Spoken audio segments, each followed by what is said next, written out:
इस वाली लोट में मुझे 3 तजुर्बे हुए हैं, 3 सीख मिली है और वो सीख मैं आप लोगों के साथ में शेयर करना चाहता हूँ। और ये सीख ऐसी है कि जिसको मैंने अपने तो पल्ले से बांध लिया है, गांठ बांध ली है इन सीख की। और आप लोग भी जो मेरे फार्मर भाई हैं वो भी इन जो 3 सीख मैंने इस लाट से सीखी है, वो सीख आप लोग भी उसको गांठ बांध लीजिए, उसको अपने उतार लीजिए अपने अंदर, तो आप कामयाब रहेंगे, वरना तो नुकसान रहेगा। तो वो सीख कौन कौन सी है जो मैंने इस लॉट में सीखी है, आप देख रहे हैं। ये अभी भी जो है ना, मेरा चूजा पूरी तरह से अभी कल जो है जाने वाला था ये, लेकिन आधा ही गया, आधा फिर रुक गया इसके अंदर से, क्योंकि गाड़ी जिसको मैंने तय किया था वो नहीं आई। सुनने में आया कि उन्होंने बताया कि हमें प्रशासन ने पकड़ लिया था। तो उनके साथ में जो भी हुआ, जैसे भी हुआ, खैर गाड़ी नहीं आई और ये माल फिर रुक गया। अब ये आज उठेगा माल। तो वो 3 तजुर्बे, 3 सीख कौन कौन सी है मैं आप लोगों को बता देता हूँ। पहली सीख जो मैंने इस लाट को पाल के सीखी है कि कभी भी वो लोट कभी नहीं डालनी चाहिए जो आपकी लोट सावन की शुरुआत में तैयार हो रही हो। सावन की शुरुआत में, यानी कि जैसे सावन लग रहा है 2-4 दिन के अंदर, सावन के 1 हफ्ते के अंदर अंदर आपकी लोट तैयार हो रही है, वो लोट कभी नहीं डालनी चाहिए। लोट डालनी चाहिए या तो आधा सावन निकल जाए जब तैयार हो, या पूरा सावन निकल जाए। कम से कम आधा सावन तो निकल जाना चाहिए। उससे क्या होता है, थोड़ी प्रशासन की शक्ति आधे सावन के बाद थोड़ी कम हो जाती है, इसलिए माल थोड़ा आना जाना शुरू हो जाता है। अगर आप शुरुआत में ही सावन के में लोट तैयार करेंगे तो प्रशासन सस्ती रहती है और ला में और ले में बहुत फ़र्क होता है। आप माल को बेचने की कोशिश करोगे और कोई ख़रीदार होने के बाद में भी नहीं आएगा कोई, क्योंकि प्रशासन का डर रहता है, बहुत सारे डर रहते हैं ऐसे। तो इसलिए फार्मर भाई से गुजारिश है कि सावन की शुरुआत में लोट तैयार ना हो, ऐसा ही टाइमिंग से आप चूजा डालें। आपका माल जो है सावन के मध्य या लास्ट में जाके तैयार हो। ये पहली सीख। दूसरी सीख कि कभी भी जो आपका माल है अगर सेल आउट हो रहा है तो पूरे को एक साथ उठा दीजिए। आधा रोकना है, आधा बाद में उठवाएंगे, थोड़ा भाव बढ़ जाएगा, ऐसा हो जाएगा, वैसा हो जाएगा, ये सोचकर कभी भी आधा माल नहीं उठाना चाहिए, पूरा ही उठा देना चाहिए। आपको लॉस हो रहा है, 1 लाख का लॉस हो रहा है या 1.5 लाख का हो रहा है, या जितना का भी लॉस हो रहा है, उसको एक ही बार बर्दाश्त कर लेना चाहिए।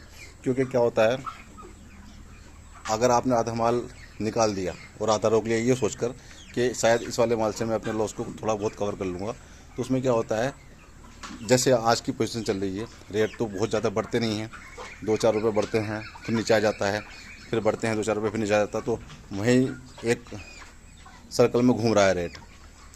तो उसमें क्या होता है कि आपने माल रोक लिया, अगर आपके 8-10 रुपये बढ़ भी गए तो वो उससे ज़्यादा का खा जाएगा आपका मुर्गा और मर जाएगा, मोर्टेलिटी हो जाएगी।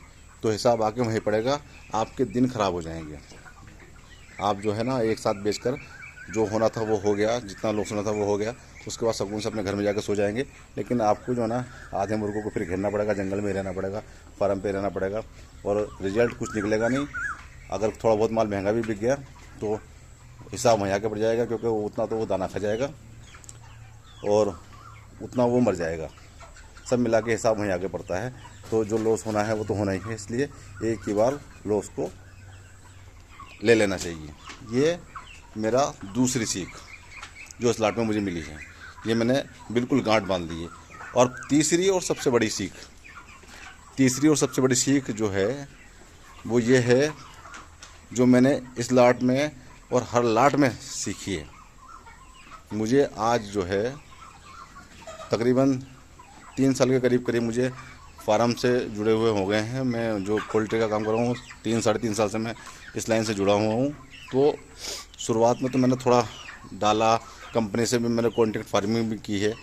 तो अब जब मैं अपना रेगुलर बच्चे से डाल रहा हूँ, तकरीबन 1 साल हो गया है, 1 साल से मैं अपना ही डाल रहा हूँ। तो मैंने एक सबसे बड़ी सीख, जो तीसरे नंबर की सीख जो आपको बताने जा रहा हूँ मैं, वो सीख है कि अगर आपका चूजा ने 3 किलो दाना खा लिया है।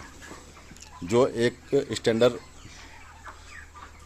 जो खाना होता है 3 किलो, कोई 3 किलो खाता है, कोई 3.25 किलो खाता है, तो 3 किलो का एक स्टैंडर्ड होता है। तो अगर आपके चूजे ने, आपके मुर्गे ने अपना 3 किलो दाना पूरा कर लिया है, यानी कि आपका दाना जो कैपेसिटी 3 किलो की थी वो पूरी हो गई है 35 दिन में, 36 दिन में, 37 दिन में उसने अपना 3 किलो दाना पूरा खा लिया है, तो आपको चाहे उस टाइम पे फ़ायदा हो रहा हो या नुकसान हो रहा हो, आपको उसी टाइम डिसीजन लेना है और माल को निकाल देना है। एक्स्ट्रा दाना कभी नहीं खुलाना, कभी नहीं खुलाना। जो कुछ भी होगा या तो 10-20 हज़ार का नुकसान होगा या 10-20 हज़ार का फ़ायदा होगा या 50 हज़ार का नुकसान होगा या 50 हज़ार का फ़ायदा होगा, जो भी होगा 3 किलो दाने में ही उसको सेल आउट कर देना है। फालतू दाना, ज़्यादा दाना, एक्स्ट्रा दाना नहीं खुलाना है। ये तीसरी और सबसे बड़ी सीख है। आप देख लीजिए मेरे फार्म में अभी भी, देखिए आप, ये देखिए अभी भी जो है माल रुका हुआ है।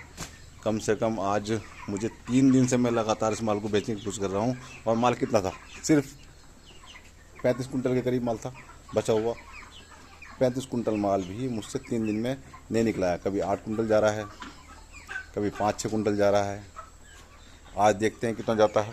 आज वैसे सबने जो है वादा किया है कि सारा माल उठा लेंगे, लेकिन फिर भी जो है प्रशासन का इतना डर है कि लोग आते आते रुक जाते हैं। तो ये मेरी जो मेरे साथ में जो बीती हुई है, मैं आज जो है 1.5 लाख के लॉस में हूँ। तो मेरा जो मानना है कि आप लोग, जो मैंने सीखा है मैं आप लोगों से शेयर कर रहा हूँ। और